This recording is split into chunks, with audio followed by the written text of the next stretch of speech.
Paldea apporte le plus grand nombre de nouveaux Pokémon au jeu depuis la 5e génération. Ce n'est pas étonnant car Paldea s'étend sur plus de terrain que la plupart des autres. Les Pokémon sont inspirés de l'Espagne, sa culture et celle voisine. Pokémon intègre désormais des références à la culture pop dans des designs ingénieux. Des clins d'œil aux Pokémon classiques sont réimaginés pour cette génération.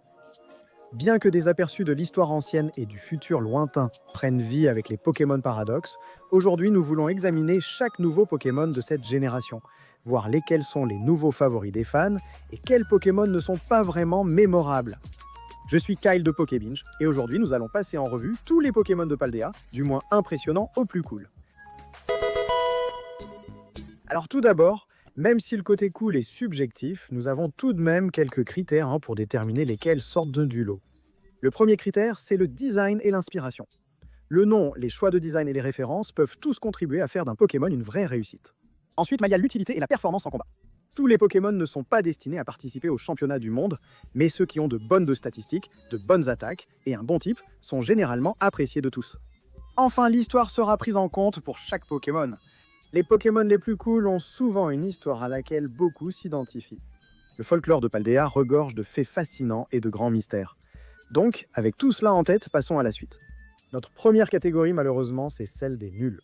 Chaque génération a ses ratés, ces Pokémon qui remplissent le Pokédex, mais qui sont loin d'être remarquables. Pour commencer, le plus nul de tous les Pokémon nuls de Paldea, c'est Flamigo. Parfois, dans un monde mêlant fantaisie et réalité, on obtient un design comme Flamigo, juste un flamant rose. On pourrait dire que ce design, c'est juste l'animal, sans aucune créativité. Honnêtement, le nom reprend l'orthographe de l'animal original sans une lettre. Cela semble fait à la dernière minute. On dirait qu'ils ont juste validé un clipart de flamant rose trouvé en ligne. L'avant-dernier, en tant que deuxième Pokémon le plus nul de Paldea, c'est Squawkabilly. Ce Pokémon est surpassé partout par d'autres. Mauvaise stat, type banal et une variante sans originalité.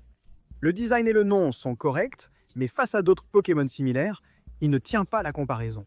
Son gimmick de taxi est même dépassé par Corvallis. Ensuite, en troisième, on retrouve la lignée de Speedops. Ce type d'insecte ne suscite aucun enthousiasme, peu importe son aspect.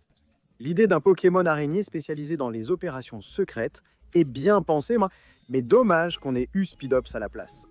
Son type et ses statistiques laissent vraiment à désirer. Trop lent pour exploiter son attaque signature, piège de soie, déjà utile seulement dans quelques cas. La palette de couleurs vives contredit aussi l'idée de mission d'infiltration secrète. Spitops ne se cache pas. Le troisième plus mauvais de la 9e génération est la lignée de Lowkix. C'est le seul insecte ténèbre. Le design en lui-même est plutôt sympa, mais ce qui le freine, ce sont ses mauvaises statistiques et son double type. Il est trop lent pour dépasser et trop fragile pour encaisser un coup. Bien qu'il ait un bon panel d'attaque avec de bonnes priorités, il ne frappe pas assez fort pour représenter une menace significative.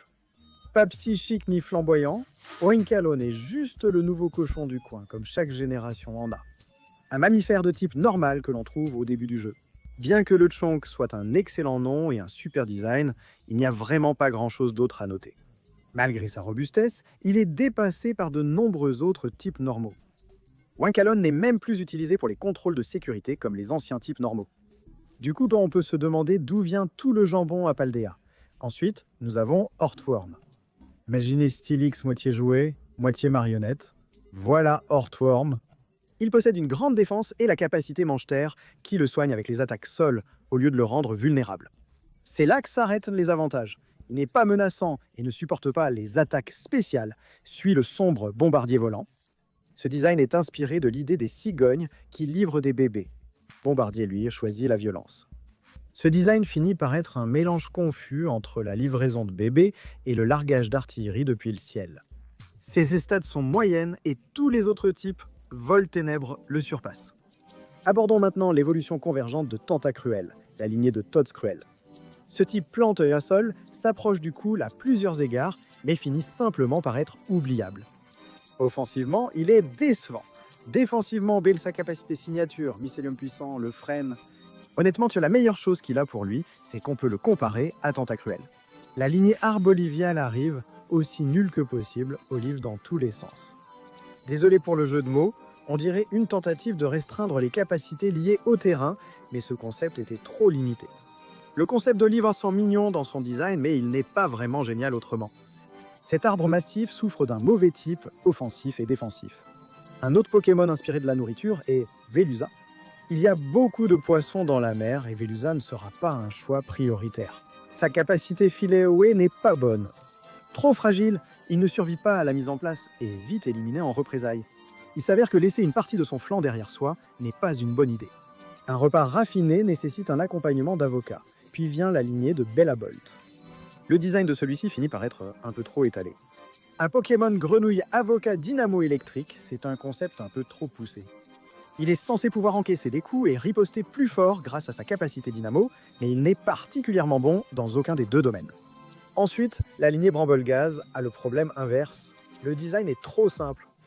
Tumbleweed et sa version plus effrayante ne sont pas les designs les plus inspirés. Son cavalier du vent offre une utilisation de niche compétitive, mais reste peu puissant, malgré une ambiance extérieure amusante. Notre prochain candidat était réclamé par les fans depuis longtemps. Le Dunsparce n'est pas ce qu'ils voulaient, mais c'est ce qu'ils ont eu. Ce design est volontairement nul. La seule différence avec Dunsparce, ce sont des segments en plus et des stats légèrement supérieures. Voici ensuite un Dondazo. Dondazo, associé à Tatsuguri, forme un duo puissant, mais seul, il a du mal à satisfaire son appétit. Ce gros poisson un peu idiot encaisse bien et frappe fort, mais s'épuise vite sans soutien. Toujours sur le littoral, on trouve la lignée de Wugtrio, une évolution convergente de Dugtrio. Bien que l'idée d'un Pokémon évoluant en 3 copies soit classique, le design manque de créativité. Il est rapide, il est très fragile, même s'il frappe assez fort. Mais n'attendez pas trop de Wugtrio. Passons à Cloth. La carapace de ce crabe terrestre est peut-être fissurée, mais son design ne l'est pas.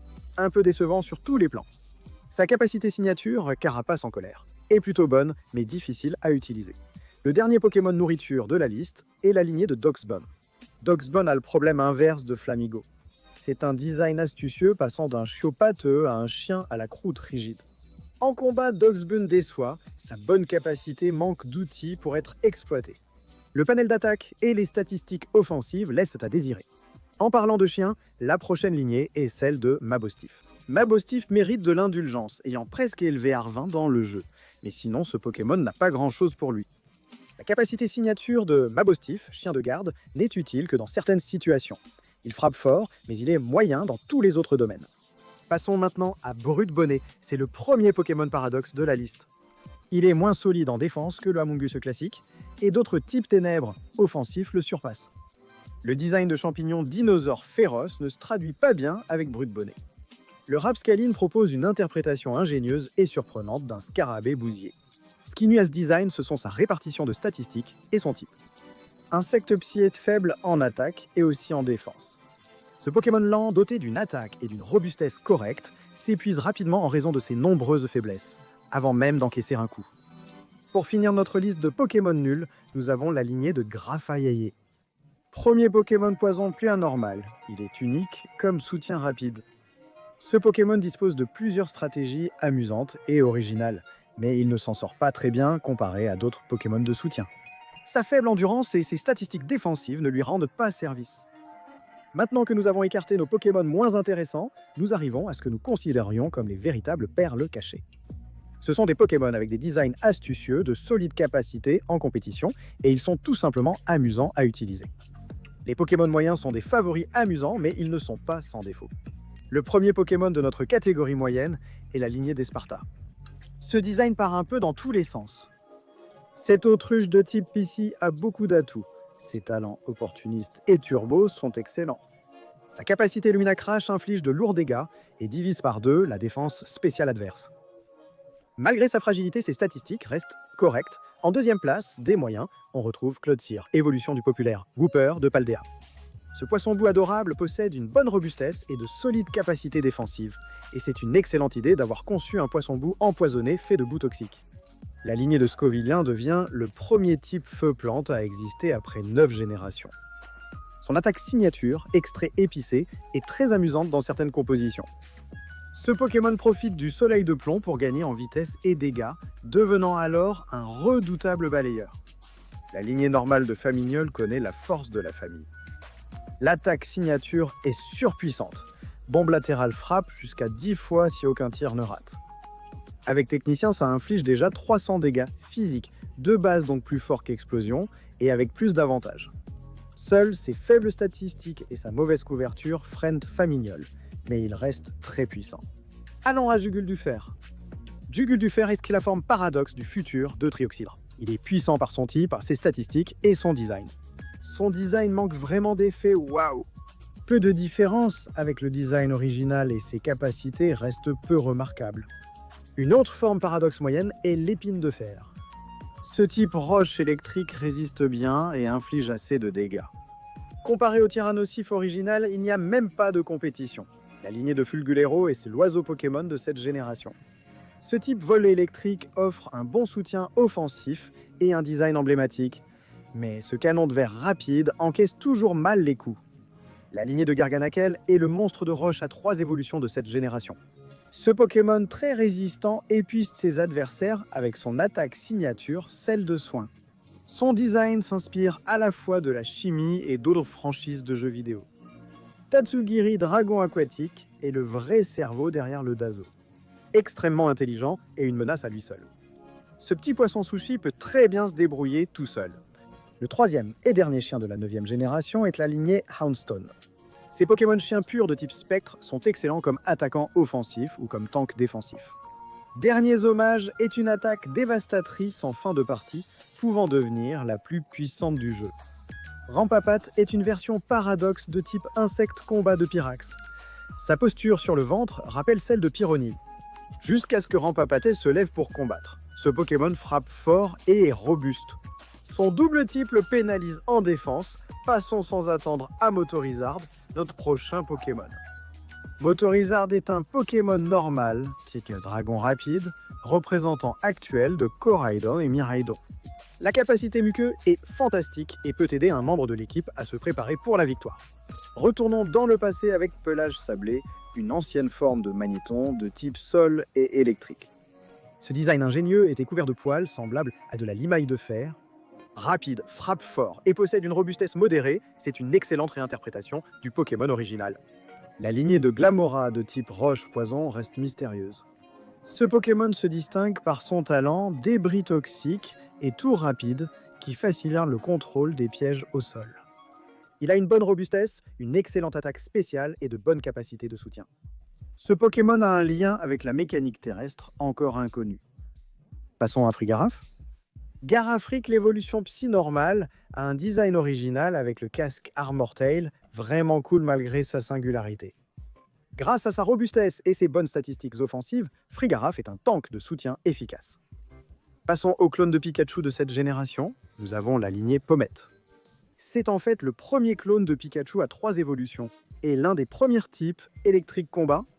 Ses attaques sont géniales, double choc inflige énormément de dégâts, et bénédiction de la renaissance peut ramener un Pokémon knockout à la vie. Bien qu'il soit un peu fragile, Pommette frappe assez fort.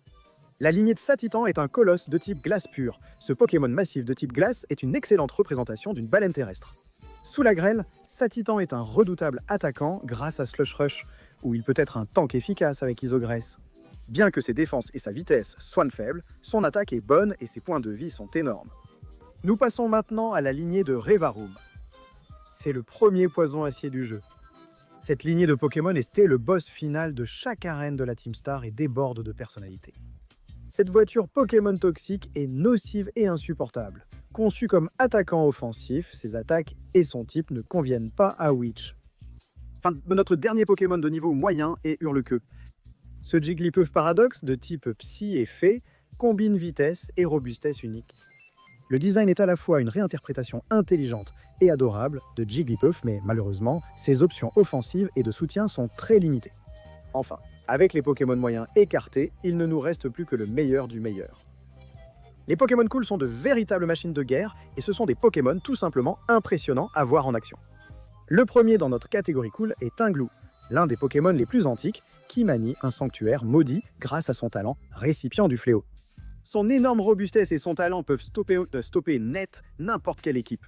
Tinglou enterrera ses adversaires attaque après attaque. Voici ensuite la seule autre forme paldéenne classique. Nous avons Tauros de Paldea. Ce taureau enragé arbore un design noir épuré à la hauteur du Tauros original. Rapide, robuste, frappe fort et offre diverses options d'attaque physique selon la forme. Ensuite, il y a le titan de la terre tremblante, roue de fer. Voilà comment on conçoit une forme paradoxe du futur. Les chenilleurs du Donphan classique forment des bandes de pneus autour d'un corps métallique sphérique. Le regard LED est vraiment efficace. Roue de fer est redoutable grâce à son attaque rapide et efficace. Ensuite, vient Wochien. Ce Pokémon escargot de type ténèbres-plante est un autre membre du quatuor des trésors du fléau. Un excellent stalleur et un design ingénieux avec les tablettes formant la coquille et les feuilles mortes ornant le corps. Ferrozinge est l'autre type électrique combat de cette génération. Et c'est un tank extrêmement robuste. Ce Hariyama futuriste arbore des panneaux jaunes sur ses mains flottantes. Bien que Ferrozinge puisse être affaibli par des Pokémon plus rapides, il ne tombe pas facilement et ses points de fer ne sont pas là que pour faire joli. Fer-glace était notre prochain Pokémon cool, au sens propre du terme. Ce type eau-glace est une réinterprétation futuriste de Delibird parmi tous les Pokémon, et c'est peut-être le plus grand changement de forme de toute la franchise Pokémon. Il est passé d'un Pokémon blague à une menace offensive redoutable avec une vitesse presque inégalée. Et c'est vraiment la lignée de Quackwave qui vole la vedette. Ce type eau à combat frappe fort et devient plus puissant à chaque pas de danse. La lignée de Quackwave s'inspire de plusieurs sources, ce qui donne une vraie profondeur à son design que d'autres Pokémon n'ont pas. Passons à notre prochain Pokémon paradoxe, nous avons Fer-Valiant. Fer-Valiant est le premier type fait en combat et un attaquant polyvalent, puissant mais fragile. Fer-Valiant offre différentes façons de compléter votre équipe et d'infliger des dégâts. C'est aussi le seul Pokémon paradoxe à être basé sur 2 Pokémon, Galam et Gardevoir. Passons à Mythe de Fer. Mythe de Fer est une bête d'attaquant spéciale avec un type feu-poison. Il compense son manque de robustesse par des attaques puissantes et d'excellentes statistiques. Ses ailes façon panneau solaire et son corps métallique créent une paradoxe réussie de Pyrax. Inspiré de Feu Forêve, Flotte-Mèche est une forme paradoxe du passé parfaite. Flotte-Mèche associe dangereusement les types spectre et fée. Ses immunités et sa combinaison de types offensifs très efficaces s'ajoutent à sa vitesse et attaque spéciale exceptionnelle. Passons maintenant au plus loufoque des 3 starters, la lignée de Scléodozo. Ce robuste crocodile feu spectre est le premier starter feu quadrupède. Ses talents ignifuges et son attaque signature, champ flamboyant, en font un tank offensif vraiment impressionnant. Et avec plusieurs choix de design vraiment inspirés et stylés, Flamigator est un autre starter génial. Le trésor de Paldea, ce sont finalement les Pokémon rencontrés sur notre route. Le Galéon d'Or devient un Pokémon de type spectre rosacier. Il redéfinit la méta grâce à son double type, son talent et son attaque signature pluie d'or. Sans oublier sa personnalité attachante et loufoque. Une autre lignée de Pokémon cool est Paxcalibur. Ce type Dragon Glace est le pseudo-légendaire de la région de Paldea. Mi-Hache, mi-Godzilla, totalement génial. Ce Pokémon robuste est l'un des plus puissants de la génération avec une attaque signature absolument dévastatrice. Glaive Rush. Voyons maintenant l'évolution finale attendue à Nilapé. Ce type spectre combat a été annoncé dans le Pokédex où il est dit que Colossinge est tellement en colère qu'il en meurt. Ici, nous apprenons que cette colère transcende même la mort. Cela est approfondi avec son attaque signature, Point de colère. Après chaque coup reçu, Point de colère devient plus puissant. Cela dit, la meilleure évolution de départ de la 9e génération est la lignée de Miascarade. Ce Plante Ténèbres est un des favoris des fans de cette génération. C'est un attaquant physique rapide qui inflige des coups critiques dévastateurs avec son attaque signature, Tour de magie florale. Le design du magicien masqué est unique et mystérieux. En fait, c'est clairement notre design préféré parmi les starters de cette génération. Ensuite, il y a l'autre titan de la Terre tremblante, Grande Défense. Ce type seul au chaque combat amplifie tout ce qui rend Donphan cool. D'énormes défenses, dents, pattes et pics roses. Premier Pokémon Sol Combat, il frappe très fort. Voici le Megaman des Pokémon Armor Rogue. Ce Pokémon de type Feu Psy est un tank spécial unique. Grâce à ses builds polyvalents et ses options offensives, Armor Rogue encaisse bien et inflige de gros dégâts. Son attaque signature, Canon Armure, est un parfait mélange de puissance et de style. La journée est sauvée, puis arrive la lignée de Palafin. Ce type, eau pure, a l'une des meilleures capacités spéciales. Une fois transformé en héros, ses statistiques égalent celles des meilleurs légendaires. Avec sa capacité signature Jet Punch, ce Pokémon est impressionnant tant par son style que par son efficacité. Shuer, le membre feu ténèbres du quatuor Runeus. Ce Pokémon est l'un des poissons les plus uniques qui existent, nageant dans des piscines de lave avec des yeux faits de perles maudites. C'est l'un des Pokémon les plus puissants de cette génération grâce à son talent, Perle du Fléau. Curulich est littéralement le pendant sombre d'Armarok. Ses lames jumelles drainent la force vitale des Pokémon à chaque coup, ce qui est génial. Ce Pokémon feu au spectre frappe fort avec ses attaques physiques uniques. Dans notre top 5 des Pokémon les plus cools de cette génération, nous avons Rugilune, la version passée de Dratak. Ce Pokémon Dragon Ténèbres a rendu Dratak, déjà offensif, encore plus puissant. Cet attaquant physique possède robustesse, vitesse, double type et des attaques pour surmonter tous les obstacles. En 4e position des Pokémon les plus cools, Caridon et Myridon se partagent la place. Chaque dragon légendaire a un rôle similaire. Le Myridon électrique et le Caridon combat offrent une forte pression offensive et peuvent mener une équipe à la victoire. Et au final, leurs designs sont tout simplement incroyables et ils apportent aussi une mécanique vraiment cool au jeu. Le Pokémon qui remporte la médaille de bronze du style est Chiampao. Ce Pokémon belette de type glace et ténèbres est mignon, malin et tout simplement stylé. Le dernier du quatuor Runeus, la lame maudite, devient Crocs de glace. Ce Pokémon obtient la médaille de bronze pour sa grande puissance offensive. Peu de personnes le dépassent et il a des capacités pour y remédier. Sa bonne statistique d'attaque est encore renforcée par son talent épée du fléau, et il mérite largement la médaille de bronze du style grâce à sa puissance brute, son design ingénieux et le simple plaisir de frapper le premier est fort. La lignée de Tinkaton a c'est notre deuxième Pokémon le plus cool de Paldea, remportant l'argent. Ce Pokémon fée et acier a tant de qualités à aimer. Marteau Gigaton frappe plus fort qu'Ultra Laser avec très peu d'inconvénients. C'est tout simplement génial.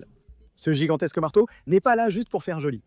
Le fait d'attaquer Corvaius influence activement le monde de Paldea, et c'est hilarant. N'oublions pas que ce Pokémon crée sa propre arme. Ce premier Pokémon forgeron parvient à être une menace offensive et robuste, tout en conservant un design rose iconique et une chevelure reconnaissable.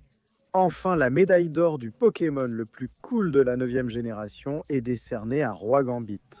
Ce type acier les ténèbres est l'évolution méritée de la lignée Bisharp.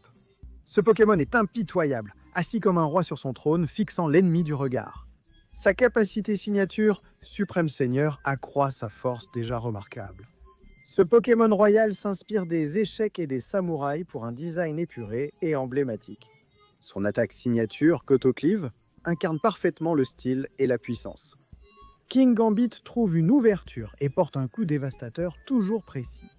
Selon le Pokédex, il mène des armées en ouvrant la voie, à lui seul, ce qui est impressionnant.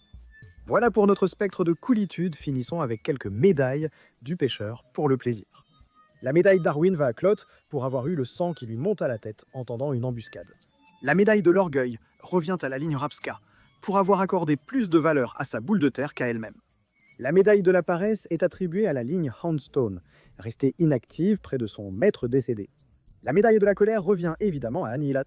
Ce Pokémon mort de colère est revenu pour la répandre davantage. La médaille de la gourmandise est attribuée à Dundazo. Ce Pokémon ne fait que manger et obéir à l'ordre de manger.